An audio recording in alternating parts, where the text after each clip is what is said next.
Good morning, magandang umaga sa iyo, sa inyo lahat na imbag bigat, ay atek kailiak. Agtugaw tayo ano, upo tayo please. Anyway, laging, masaya itong mga event na ito dahil, sa wakas yung marami sa ating mga LGU at mga cities at saka municipalities na hanggang ngayon ay hindi pa nagkaroon ng ambulansya, na hindi pa nagkaroon ng ganitong, patient transport vehicle ay, magkakaroon na at, yung pang hindi pa nabigyan ay magkakaroon din. At, asahan ninyo ang pangako sa akin, ang instruction ko kay GML, Mel Robles ay sabi ko sa kanya, kailangan, by the end of the year, masabi na natin by the end of 2025, masabi natin na lahat na ng cities and municipalities ay nabigyan na natin nitong patient transport vehicle.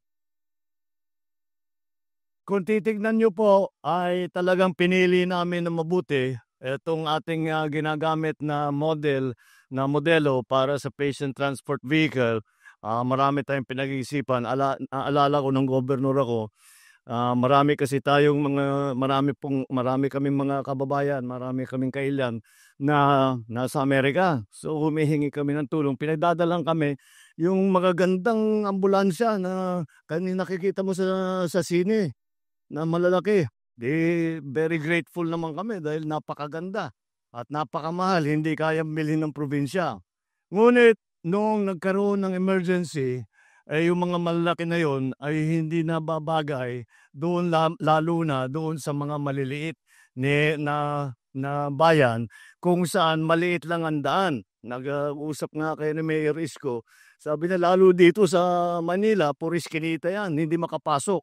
Kaya't pinili namin itong modelong ito na very appropriate, na tamang-tama para sa Pilipinas. Hindi lamang dahil, yun na nga, nakakapunta kahit saan, kung saan nangangailangan ng transport vehicle. Ngunit pati na yung modelo na ito madaling i-maintain, laging may piyesa, kahit sino na medyo marunong-runong na mekaniko, kaya nilang ayusin kung magkaproblema. Kaya't, naaasahan ko pag, turnover namin sa ating mga LGU, kayo na munang bahala. Alagaan ninyo ng mabuti ito. Tatagal ito ng matagal basta't alagaan natin ng mabuti. Kahit gamit na gamit 'yan, na meron na kaming experience doon sa mga una naming naibigay, basta't inaalagaan ng mabuti, tama ang pag-service, tama ang paggamit, pagka nangangailangan ng piyesa palitan kaagad, at nakita naman namin na basta't, we look after the vehicles, ito'y tatagal ng, matagal. Kaya't, we are very happy now to be able to do this dahil lalong-lalo dito sa administrasyong ito, karapatan ng bawat nating kababayan na Pilipino na magkaroon ng ganitong klaseng serbisyo. Pinapatibay nga natin ang buong healthcare services. Nagmi-meeting lang kami tungkol sa budget sa DOH, tungkol sa budget ng PhilHealth, tungkol, sa lahat ng mga serbisyong ibinibigay, tungkol sa mga insurance, upang buuhin namin ang magandang healthcare system. At, meron naman tayo maraming natutunan nung panahon ng COVID. Dahil nung panahon ng COVID, nakita natin ano yung pagkukulang ng ating healthcare system. Saan ang kailangan ayusin? Sino ang, puwede nating asahan? All of these things in-apply namin dito sa aming programa, hindi lamang dito sa, transport vehicles, kung hindi pati na sa ating buong healthcare system, pati ating mga ospital, pati nga yung PhilHealth. So, ito'y, isang bahagi lamang sa pagpapatibay natin ng, ating healthcare system. Dinala ko ito, ang ating, konting, statistics, ang na-distribute na ng, mula nung June 2022 to 2025, nakapag-distribute na tayo ng 680 na ganito, na PTV across the whole Philippines. Ngayon ang nandito sa harap ninyo 395, is that correct? 397 na vehicles. Hindi pa ako bumababa sa sasakyan, pinagmamalaki na ni Mel Robles na it is the biggest in the world na pagbigay ng ganito. Well, nagulat din ako dahil hindi naman yun ang habol natin. Ang habol ko talaga ay lahat ng ating LGU, lahat ng ating mga municipalities ay magkaroon. Kaya sa 680 PTVs tapos na yan.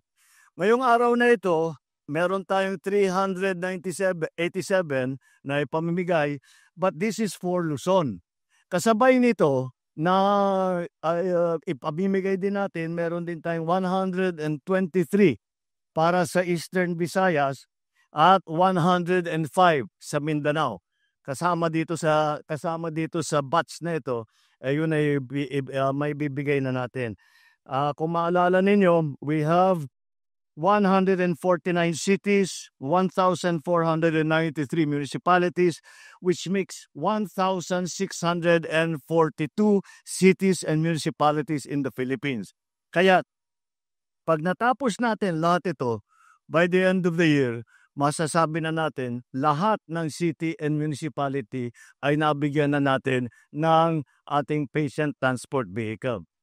Ang plano natin sa susunod, dahil siyempre yung ibang bayan mas malaki sa ibang bayan, yung city mas malaki sa ibang city, titignan ngayon natin kung ano yung pangangailangan. We have to base it already on the population ng bawat lugar. So, yung malalaki talaga, kahit nabigyan ng isa, kailangan balikan natin dahil sa laki ng kanilang populasyon, kailangan natin maserbisyuhan lahat. Kaya yun ang babalikan natin. We now have today in Luzon, sa Ilocos 30, Cagayan Valley 72, Central Luzon 100, Calabarzon 27, Mimaropa 59, Bicol Region 64, at Ancar 35. So, this is an ongoing program. Ito ay nagkataon lang na this is a release for most of Luzon. But we will continue to do this and hindi namin ititigil ito hanggat lahat ng pangangailangan ng ating mga LGU ay nabigyan na natin, natugunan na natin ang kanilang requirement para dito sa mga patient transport vehicle na ito.